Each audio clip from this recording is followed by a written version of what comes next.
He thought serving his country would protect the home he worked his whole life to build. But while he was thousands of miles away, fighting for freedom, his neighbors made a choice that would strip him of everything. The ranch he built with his own hands gone, sold off like it was nothing.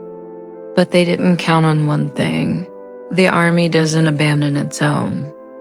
What started as an injustice against one soldier would turn into a reckoning for an entire neighborhood. This is the story they never wanted told. Before the betrayal, Marcus Johnson's life was simple, steady, and full of pride.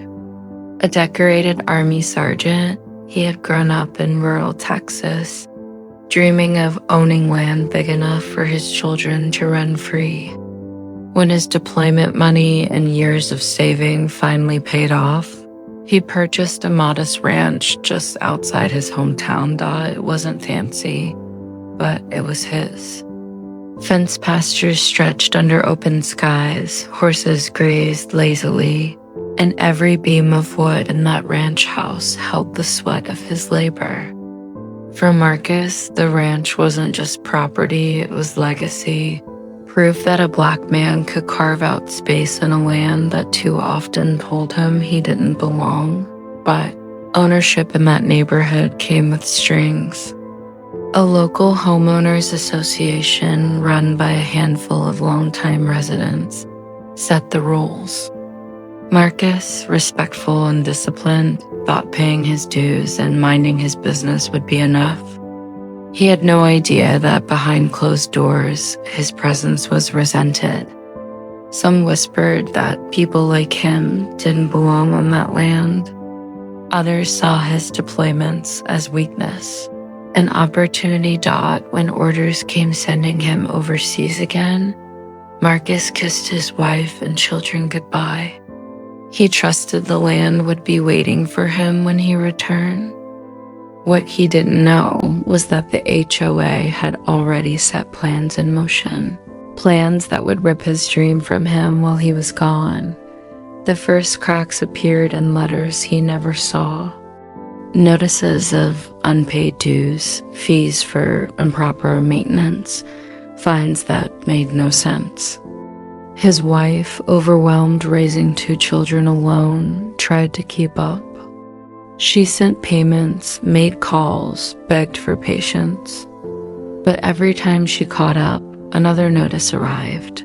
Neighbors watched from porches, whispering as the mail piled up. Some saw the injustice, but few spoke out. To the HOO, Marcus was an easy target absent, unable to fight back, vulnerable. Soon, the letters turned into warnings, threats of foreclosure if the fines weren't cleared. His wife panicked, calling Marcus overseas. The connection crackled as she told him everything. Marcus reassured her, "We'll fix this when I'm home." But time ran out before he could. One morning, she woke to strangers hammering a sign into the yard, property foreclosed, to be sold at auction. Her calls went unanswered. The HOA's lawyers claimed authority, citing missed deadlines and unpaid balances. In truth, it was theft disguised as paperwork. Within weeks, the ranch was auctioned for a fraction of its worth. Marcus's land, his family's future, was gone. The news traveled fast. By the time Marcus returned from deployment, the home he had built stood locked, his family forced into temporary housing. His children cried, asking why they couldn't go back. His wife carried guilt she didn't deserve. Marcus stood at the locked gate, uniform still crisp from service, staring at the land that was once his. Neighbors averted their eyes.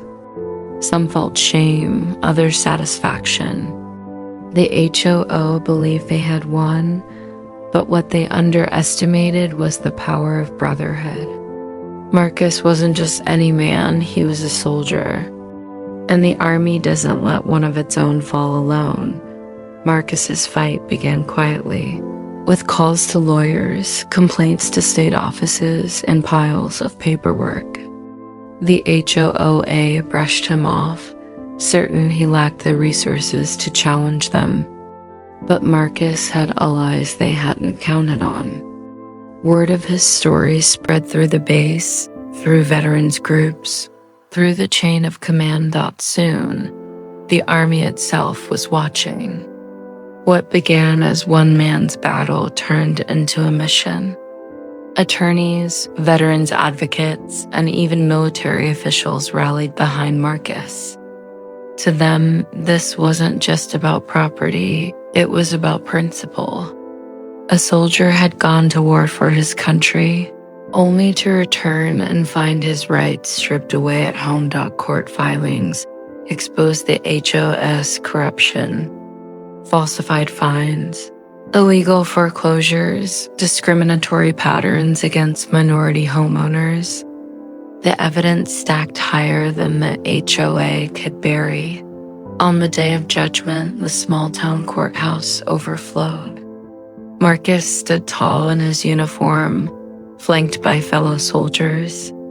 Across the aisle, HOA board members shifted nervously.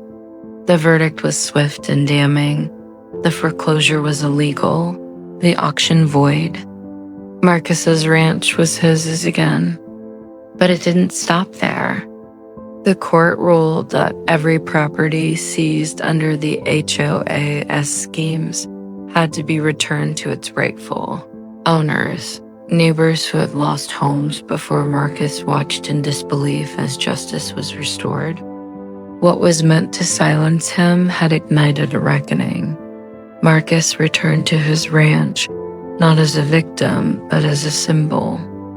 The land looked the same, fences, fields, the weathered porch, but everything felt different. This time, he wasn't standing alone. Behind him stood neighbors, fellow veterans, families who had also been wronged. The HOA was dismantled, its leaders disgraced, but the scars remained. Marcus's children learned too early that even their father's service couldn't shield them from prejudice. His wife carried the memory of helpless nights, fighting a battle she never signed up for. And Marcus? He rebuilt, stronger, prouder, but never the same. The betrayal had carved deep wounds, but it had also sparked a movement. His case was cited across the country, a warning to predatory associations and a reminder of what community looks like when people stand together. This story isn't just about one soldier. It's about countless families, countless battles fought not overseas, but in our own neighborhoods. It's about the quiet ways racism hides behind paperwork, policies, and power. Marcus's ranch stood as proof that resilience can outlast injustice. But the question remains, how many more must fight these battles before fairness is the rule, not the exception? Because if a man can serve his country, risk his life for freedom, and still come home to find that freedom stolen, what does that say about us? And when will we finally decide that enough is enough?